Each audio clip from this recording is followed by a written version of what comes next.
sual kan sa vailam sunga nun na tiang pegin vailam sunga khenin thisen tiang in alwan hi bi sual kan sa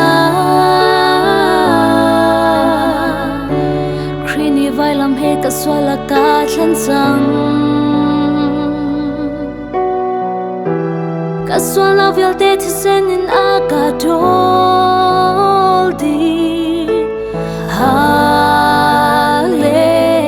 Hallelujah Van boy cross vailam sungin thisen alwa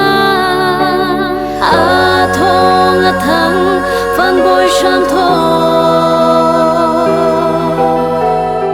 Khori tek thongin amui Afak atur laimu Leipek mi thi na tei tu Van boy Gisu athau chan sang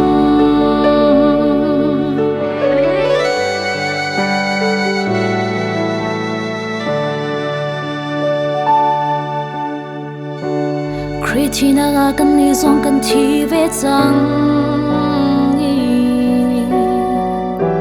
Kritona ga nun tharin thove usi Kri lungpu ngei in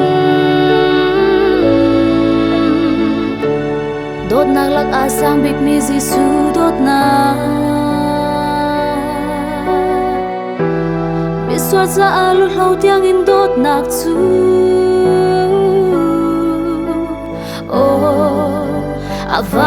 Avamak Van boy cross vailam sungin thisen alwa Athong athang van boy sham thong Khori tek thongin amui Afak atur laimu Leipek mi thi na tei tu Van boy Gisu athau chan sang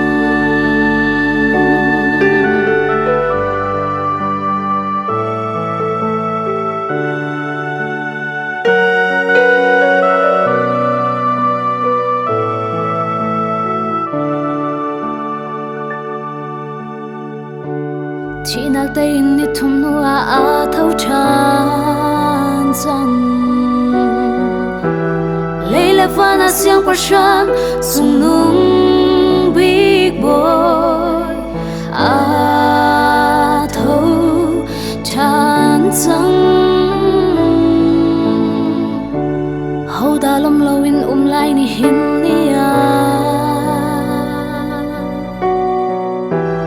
Biswale pachiram ter tu athau chang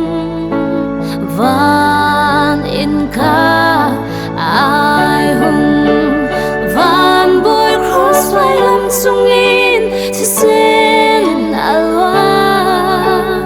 Athong athang van boy sham thong Khori tek thongin amui Afak atur laimu Leipek mi thi na tei tu Van boy Gisu athau chan sang Van boy Gisu athau chan sang